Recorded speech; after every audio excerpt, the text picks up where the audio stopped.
Ndugu Rutombo, karibu sana kwa kufika mahali hapa.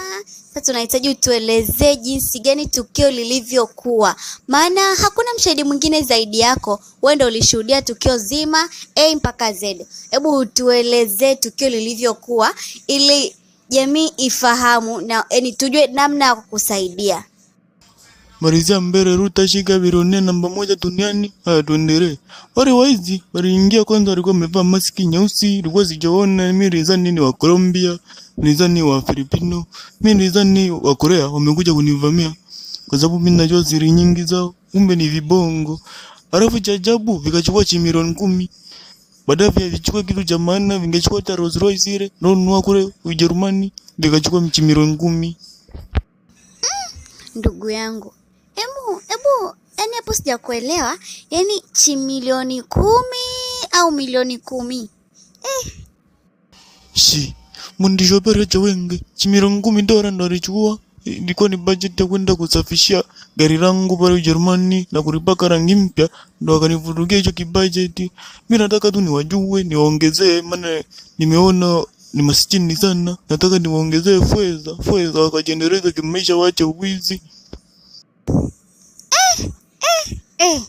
Sasa Rutombo ndugu yangu, wewe hapa umekuja kuwa ripoti au na kutoa ushahidi ili tuwafahamu, au umetaka tu kuwafahamu ili waongezee pesa?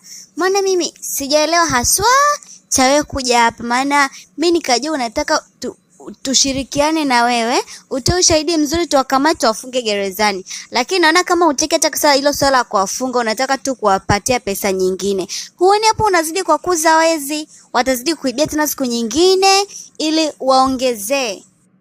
Kila sana nakwambia Marizia, neno Ruta shika bilionea namba 1 duniani. Unanganganiza Rutombo. Hey Rutombo, sikiliza kwa makini. Naomba uondoke tu, maana nahisi mahojiano wetu hatafanya chochote. Nakwambia tushirikiane, tuwakamate wezi, naona kama unataka kuwafuga. Au unakuja kutuchezea?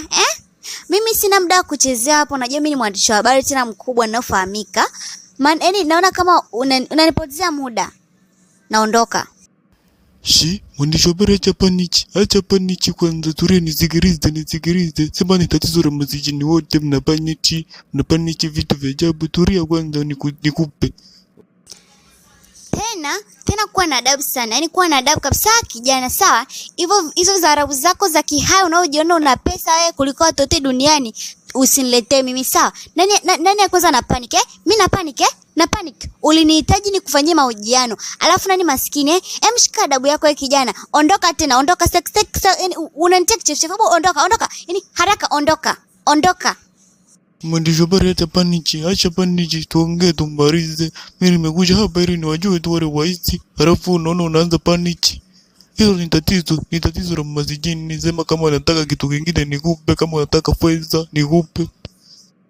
Alafu usinipandishe kibesti, naweza nikakufukuzisha kazi hapa, nikakupa milioni $100 ukaanzisha maisha mengine, au nikakupotezea mbali na familia yako isikutafute, na familia yote naipa pesa haikutafuti. Kwa hiyo usinipandishe kibesi wewe mwandishi wa habari, wewe ni kama kikaragosi kwenye mfuko wangu.